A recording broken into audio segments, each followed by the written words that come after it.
Hi, this is Steve Hicks, and I'd like to take a few minutes to talk about one of the three most expensive things that can happen to you in closing and why it's going on.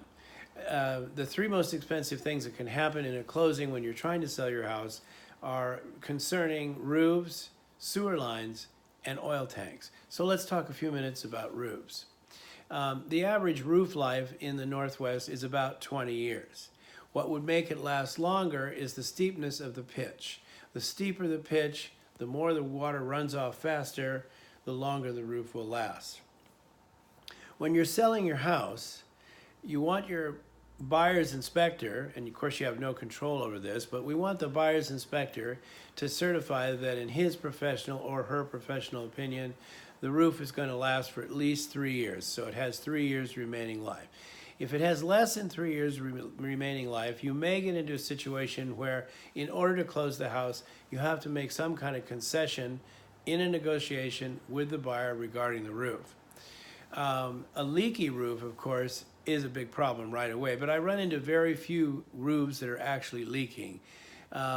Fortunately, in the last few years, I have not had to deal much with roofs. Although occasionally you do, and you have to get into a negotiation with it in order to close the house.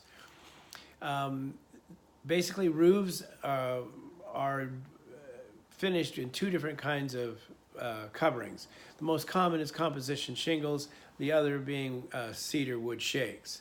I would say probably 96% of the roofs are done in shingles.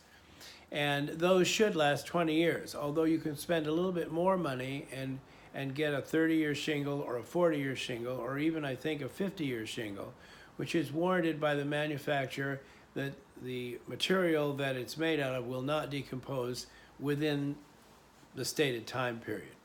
That doesn't cover defects with how it was installed. You'd have to go to the roofer for that. And that's why you want to try to get a 5 or a 10-year warranty from the roofer in case you do start getting some wear and, heaven forbid, a leak. You can get them to come back and fix that for you. So remember, if you have a steep pitch roof, or what we call sometimes a mansard roof, the water is going to run off a little bit faster, and so a 20-year roof on a mansard roof would probably last 25 years or more. So that's great.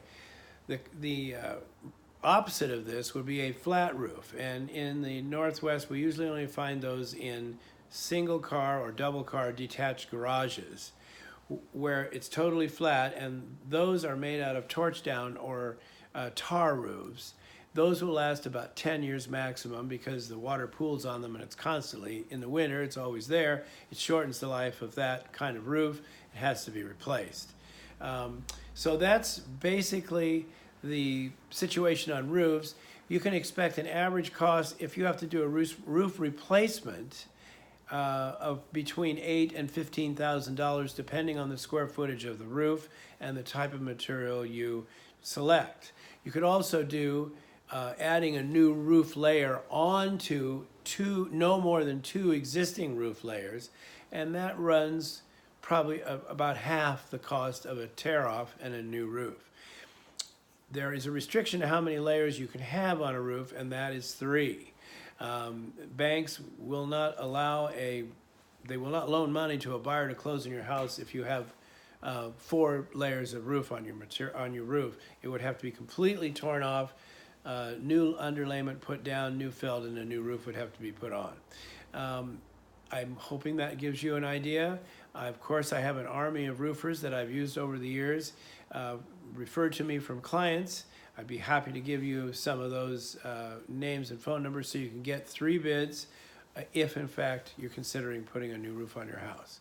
Thanks a lot for listening.